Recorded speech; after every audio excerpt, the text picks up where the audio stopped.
മൗനത്തിന് ഇന്നത്തെ ലോകത്ത് പ്രസക്തിയുണ്ടോ? നാം പലപ്പോഴും കേട്ടിട്ടുള്ള ഒരു ചോദ്യമാണ്. ഇതിനുള്ള മറുപടി മാർ ഇവാനിയോസ് പിതാവ് നമുക്ക് നൽകുന്നു.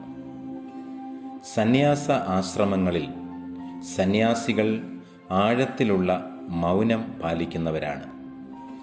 മൗനത്തിലൂടെ ദൈവത്തിൻ്റെ സ്വരം തിരിച്ചറിയാൻ സന്യാസികൾ ശ്രമിക്കുന്നു. മാർ ഇവാനിയോസ് പിതാവ് 3 വിധത്തിലുള്ള മൗനത്തെക്കുറിച്ച് പറയുന്നുണ്ട്.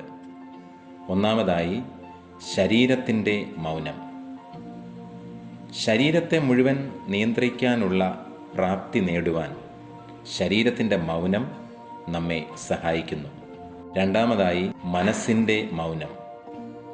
മനസ്സിൻ്റെ ലൗകിക വ്യാപാരങ്ങളെ നിയന്ത്രിച്ചു നിർത്തി ഏകാഗ്രത പാലിക്കാൻ മനസ്സിൻ്റെ മൗനം നമ്മെ സഹായിക്കും. മൂന്നാമതായി, ആത്മാവിൻ്റെ മൗനം. ആത്മീയ കാര്യങ്ങളിൽ ശ്രദ്ധ വയ്ക്കുവാനും ജഡത്തിൻ്റെ വ്യാപാരങ്ങളിൽ നിന്ന് അകന്നു നിൽക്കുവാനും ആത്മാവിൻ്റെ മൗനം നമ്മെ സഹായിക്കും. നിശബ്ദത നഷ്ടമാകുന്ന ഈ കാലഘട്ടത്തിൽ ധന്യൻ മാർ ഇവാനിയോസ് പിതാവ് നൽകുന്ന മൗനത്തിൻ്റെ ആന്തരിക ഭാവം നമുക്ക് സ്വീകരിക്കാം.